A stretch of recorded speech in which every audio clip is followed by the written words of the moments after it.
Assalamualaikum warahmatullahi wabarakatuh. Apa kabar kawan-kawan semuanya? Semoga dalam lindungan Allah Subhanahu wa taala. Langsung saja kali ini kita akan membahas mapel prakarya yang materinya berjudul budidaya ikan konsumsi. Ikan konsumsi merupakan jenis-jenis ikan yang biasanya dimakan atau dikonsumsi oleh manusia. Jadi, budidaya ikan bertujuan memenuhi kebutuhan sumber protein selain kegiatan penangkapan. Karena adanya peningkatan kebutuhan. Pokok pembahasan ikan konsumsi di sini dibagi menjadi dua. Yang pertama, komoditas ikan dan teknik budidaya. Kita akan membahas tentang komoditas ikan terlebih dahulu. Pengembangan perikanan budidaya disesuaikan dengan kondisi geografis wilayah tersebut. Dibedakan menjadi dua. Yang pertama, daerah dataran tinggi dan dataran rendah. Di sini dibudidayakan ikan air tawar. Untuk daerah pantai, muara sungai atau rawa, air payau dibudidayakan ikan air payau. Sedangkan untuk daerah laut yang terlindung ombak dan gelombang seperti teluk, selat, dan perairan dangkal dibudidayakan ikan air laut. Komoditas ikan konsumsi dibagi menjadi tiga, yaitu ikan air tawar, ikan air payau, ikan air laut. Kali ini kita akan membahas tentang ikan air tawar terlebih dahulu. Yang pertama adalah ikan mas, berbadan agak memanjang, pipih, dan lunak. Habitat perairan yang tidak terlalu dalam dan deras seperti di pinggiran sungai atau danau. Di sini hidup pada ketinggian sampai 600 meter. Pakan alaminya yaitu tumbuhan air dan binatang renik atau kecil. Hal-hal yang perlu diperhatikan untuk budidaya ikan mas yaitu yang pertama, pembenihan ikan mas biasanya dilakukan selama 2-3 minggu. Yang kedua, pembesaran ikan mas dilakukan saat benih sudah berukuran 5 cm sampai 8 cm. Selanjutnya adalah pemberian pakan yang dilakukan 3 kali sehari, diberikan sedikit demi sedikit. Untuk selanjutnya adalah ikan lele. Ikan lele di sini mempunyai ciri-ciri bentuk tubuh memanjang, berkulit licin, kepala pipih, mulutnya berada di ujung dengan 4 pasang sungut, sirip ekor, dan perut memudar. Memiliki senjata yang sangat ampuh berupa sepasang patil di bagian sirip dada. Di sini digunakan untuk melompat dari kolam atau berjalan di atas tanah. Untuk budidayanya bisa dilakukan di seluruh air tawar, serta mempunyai labirin untuk mengambil oksigen langsung dari udara. Untuk hal-hal yang perlu diperhatikan budidaya ikan lele, yang pertama adalah pertumbuhan lele agak lambat pada suhu yang terlalu dingin. Ikan lele di sini biasanya dipanen antara umur 3-4 bulan dan mempunyai berat sekitar 200 gram per ekor. Untuk ikan air tawar selanjutnya adalah ikan gurame yang mempunyai ciri-ciri daging ikan gurame renyah dengan sedikit duri. Gurame menyukai perairan yang jernih, tenang, dan tidak banyak mengandung lumpur.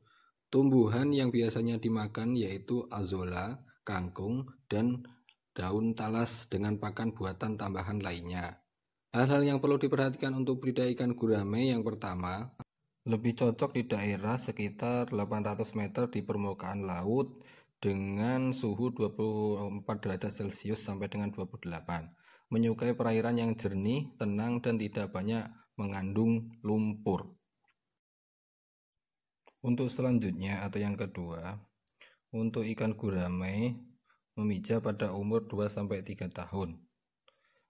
Produktivitas telur meningkat di musim kemarau, tidak produktif dibudidayakan di daerah suhu yang terlalu rendah. Untuk yang ketiga, pembesaran ikan gurame menggunakan benih dengan berat minimum 100 gram per ekor untuk mencapai 500 gram per ekor, yaitu 6 bulan, berat 1 kg per ekor.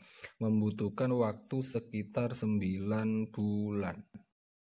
Selain itu, ada beberapa ikan jenis air tawar lainnya, seperti ikan nila, ikan patin, dan banyak lagi jenis air atau ikan air tawar lainnya.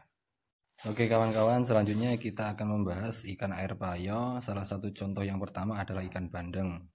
Ikan bandeng di sini mempunyai ciri-ciri dagingnya putih, seratnya halus, dan rasanya gurih. Badan memanjang seperti torpedo, dengan sirip ekor bercabang dan termasuk sebagai ikan berenang cepat. Untuk ciri-ciri selanjutnya, kepala tidak bersisik, mulut kecil, terletak di ujung, rahang tanpa gigi, Mata diliputi oleh selaput bening. Warna badan bandeng putih keperak-perakan dengan punggung biru kehitam-hitaman. Untuk cara budidayanya, ada beberapa cara. Yang pertama, pada budidaya bandeng, konsumsi benih bandeng dapat ditebar dengan kepadatan tinggi. Benih rata-rata berukuran 50 gram per ekor atau panjang 7-10 cm. Itu dapat ditebar 500 ekor per meter persegi.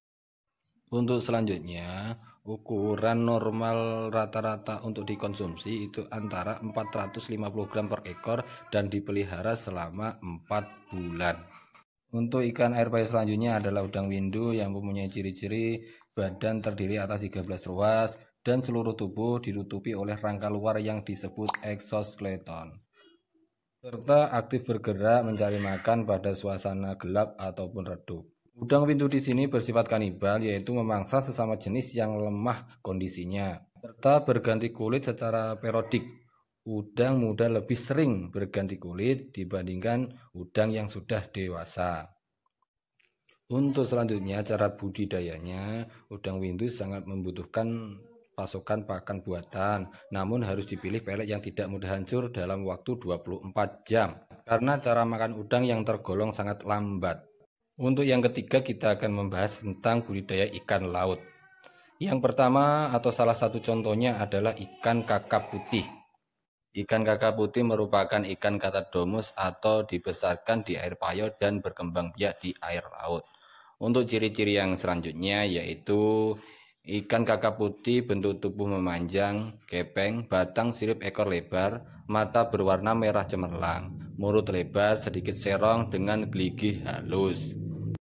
Untuk ciri-ciri selanjutnya, badan bagian atas yang tertutup ingsan, terdapat lubang kuping bergerigi, sirip punggung dengan 3 jari-jari keras dan 7-8 jari-jari lemah, serta memiliki bentuk sirip ekor berbentuk bulat.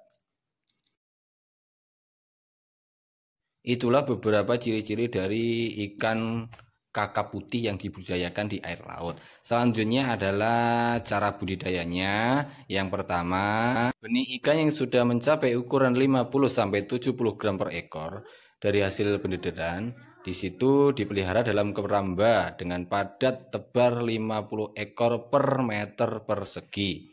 Untuk selanjutnya, cara budidayanya adalah pembesaran ikan kakap putih dilakukan selama 5-6 bulan dan pemanenan dilakukan setelah ikan mencapai ukuran kurang lebih 500 gram per ekor dengan membutuhkan waktu 5-6 bulan. Untuk ikan air laut selanjutnya adalah ikan kerapu. Ikan kerapu di sini mempunyai ciri-ciri bentuk tubuh moncong, panjang, memipih dan menajam, serta gigi pada bagian sisi terdiri atas 3 atau 4 baris. Terdapat bintik putih coklat pada kepala, badan, dan sirip. Untuk ciri-ciri selanjutnya, habitat benih ikan kerapu, terutama jenis kerapu macan, adalah pantai yang ditumbuhi oleh alga genus. Untuk ciri-ciri selanjutnya, pada tahap dewasa, kerapu hidup di perairan yang lebih dalam dengan dasar perairan pasir berlumpur. Untuk cara budidayanya yaitu laju pertumbuhan kerapu bebek dapat mencapai 1-1,3 gram per hari.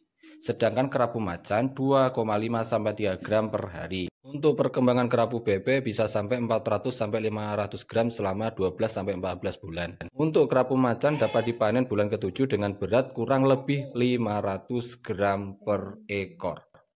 Oke kawan-kawan, itulah pembahasan singkat tentang komoditas ikan konsumsi yang bisa dibudidayakan di daerah air tawar, air payau, dan air laut.